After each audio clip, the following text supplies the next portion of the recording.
Canada's 6-month commitment to the war in Iraq is up in April, but the government plans to continue the fight against ISIS. Next week, the House will debate a motion to extend and expand the mission.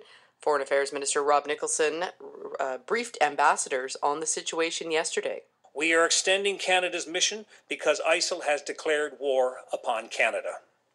They have called us out. They have threatened us. They've told us that we should not feel safe in our own communities. And they have inspired terrorists who have lashed out at us here twice in our homeland, in our capital, at the very center of our democracy. Well, my next guest has been following this very closely. His family lives in Erbil, the capital of Kurdistan in northern Iraq, not very far from the front lines at all. Al Jaff is with the Kurdish Youth Association of Canada, and he's in the studio with me this morning. Good morning. Thanks for being here. Good morning. Thank you. What do you think of this plan to extend the mission to Iraq? Our perspective is that it's a great idea to expand it and extend it as well. However, there hasn't been any touch-up on the humanitarian side of the equation, which is equally as important as the military assistance. So the $5 million that's going to this, you say that's not enough? That was not enough. It's that was over a 6-month time frame. In Kurdistan region, we're dealing with an influx of refugees. Our population there, the local population is around 6 million, divided up to 4 provinces. However, we've taken in over 2 million refugees and internally displaced people. So obviously, if you do the math over 6 months, $5 million is simply not enough. And in terms of humanitarian need, I mean, you're well placed to answer this because you have family and friends there. What are they saying is the greatest need? The greatest need there is actually there's everything. All kinds of sectors need help right now. For example, there's been a release of ISIS prisoners, the females that they took. Many of them have been raped. Some are actually pregnant now. As a result of those rapes and sexual violence against the women, the Kurdish Yazidi women.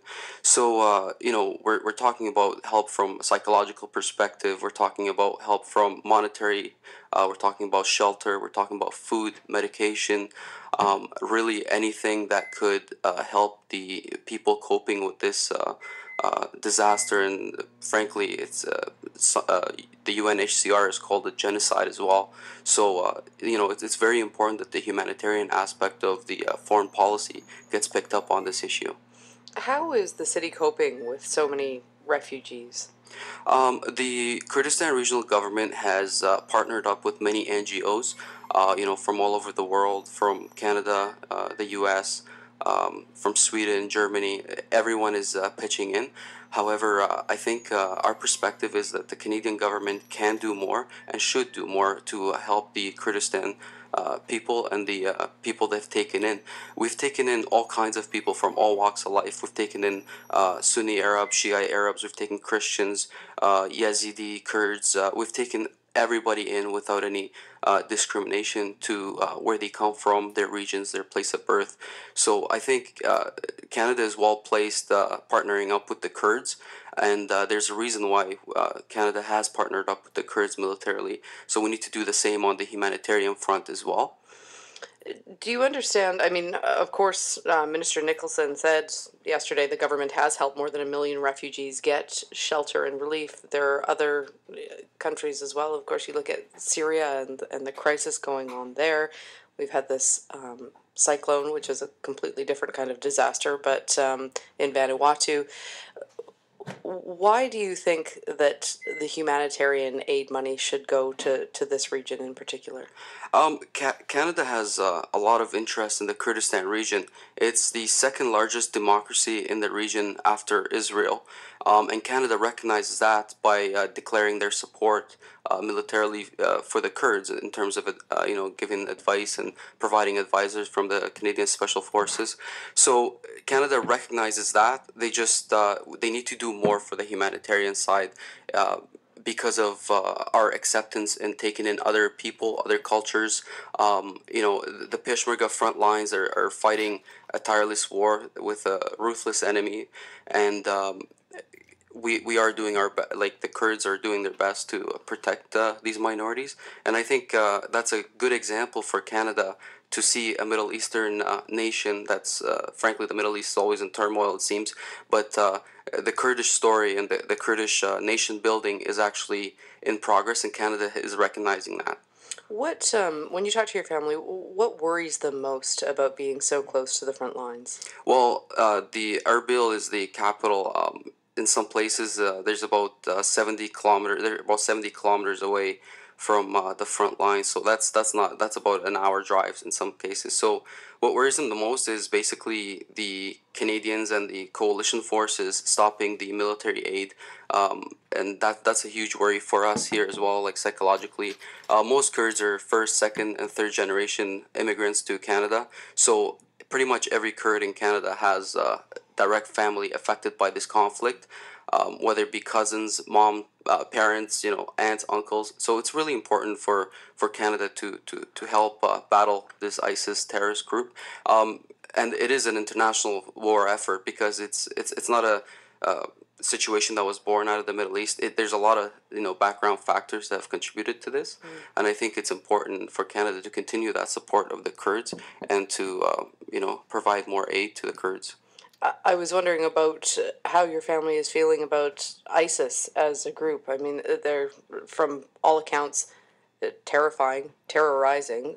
What does your family think? Well, the evidence over the last it's been about a year now is they're genocidal. It's a terrorist group. It's they have no compassion for anybody. Anything they're doing is not a true interpretation of the religion they claim to represent. They don't represent Islam. That's not what Islam is about. When you capture an enemy, you're supposed to feed them. Basically the same things as the Geneva Convention, but that's clearly a joke to them. And ISIS is barbaric, like you mentioned, and it's an organization that will take time to erase off the map. But it can be done with the proper cooperation of foreign allies with the locals on the ground. But they also need to do more to address the marginalization that the Iraqi government has done against the Sunni Arabs and other peoples in the region, and the Kurds are a victim of that as well.